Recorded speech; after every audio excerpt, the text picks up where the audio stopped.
કહેવામાં આવે છે કે આ લોકોને તમે સમજાવી દો અને અહીંથી હટી દેવા કહો, આ સરકારી જમીન છે. અને અમે આદિ અનાદિકાળથી એ જગ્યા પર વસતા આવેલા છે.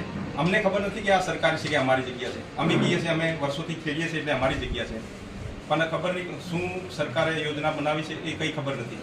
સરકાર અમારી સાથે બેસે ગ્રામસભામાં અને સરકારની શું યોજના છે, શું પોલિસી છે અમને જણાવે અને અમને ફીટ બેસતો હશે તો અમે યોજના બનાવવા દઈશું. પણ બારોબાર સર્વે કરે છે એટલે અમને કંઈ ખબર નથી કે અહીંયા શું થવાનું છે ભવિષ્યમાં. એટલા માટે અમે આપને આવેદનપત્રના રૂપમાં આ સર્વે બંધ થાય અને ગ્રામસભાના રૂપમાં સરકાર અમારી સાથે બેસે અને યોજના સમજાવે, એટલા માટે અમે આપને આવેદનપત્ર આપવા આવ્યા છે. એટલે અમારું આવેદનપત્ર સરકારમાં જાય અને આની જાણ અમને થાય. કાયદો પણ ઓલરેડી ત્યાં અમલમાં છે.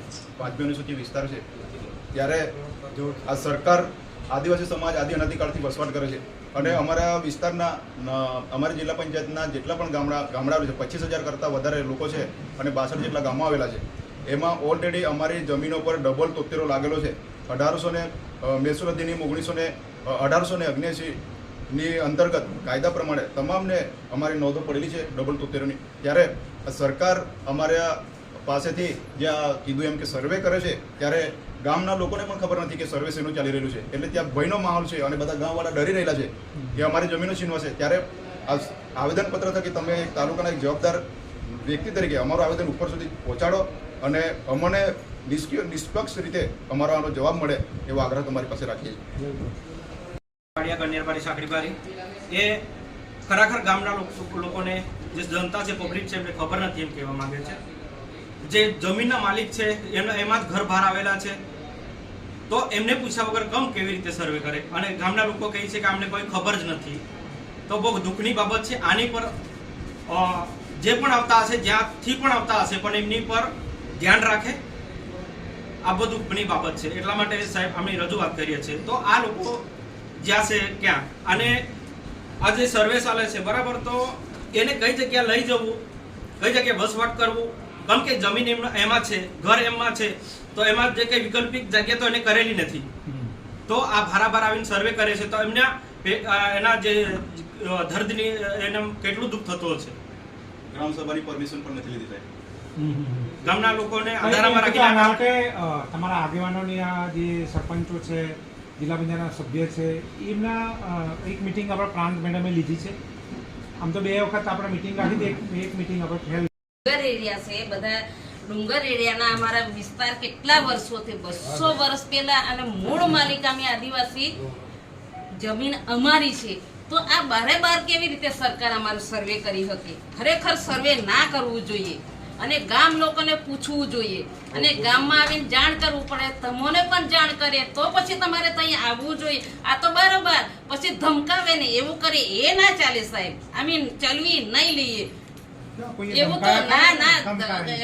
આ લોકો તઈ સર્વે કરવા જઈને બારોબાર એમ કે આ લોકોને તરત તઈ બોલાવ્યા સાહેબ, એવી રીતે ના ચાલે. અને અમારા બાપ દાદા વર્ષોથી 70-200 વર્ષ પહેલાના અમારે હક છે અમારા જમીનમાં. ઇન્દિરા ગાંધીએ શું કીધું? ખેડે તેની જમીન. આ તો શું કહે છે કે અમારે જમીન જોઈએ છે. આ કેવડિયાની બધી જમીન લઈ લીધી. હવે પેલા રસ્તા પર રખડે છે, મણિપુરમાં બધા રસ્તા પર રોકડે છે અમારા આદિવાસી. તે આવું જ થશે ને સાહેબ. અમારા લોકો જશે કઈ? એક માણસ ઘેર રહે, બાકીના બધા મજૂરિયા જાય છે તો એ કેવી રીતે જીવશે સાહેબ? આ મારો અનુભવ છે સાહેબ. મેં ઘેર ગામડે ફરેલી છે. મારે 62 ગામ હતા આ ડુંગર વિસ્તારના. ખરેખર સાહેબ આ પ્રોજેક્ટ બંધ હોવું જોઈએ અને અમારા લોકોને જોઈતી નથી જમીન. અને આપવું હોય ને તો બધા અને જેટલા માણસો હોય ને તેમને 5-5 એકર જમીન આપવાના હોય તો પછી આ લોકો ખસશે, બાકી નહીં કરશે. કઈ વાંધો નહીં. તો 1996નો કાયદો પણ ઓલરેડી ત્યાં અમલમાં છે. 5મી અનુસૂચિ વિસ્તાર છે ત્યારે આ સરકાર આદિવાસી સમાજ આદિ અનાદિકાળથી વસવાટ કરે છે અને અમારા વિસ્તારના અમારી જિલ્લા પંચાયતના જેટલા પણ ગામડાઓ છે 25,000 કરતાં વધારે લોકો છે અને 62 જેટલા ગામો આવેલા છે. એમાં ઓલરેડી અમારી જમીનો પર ડબલ તોતેરો લાગેલો છે.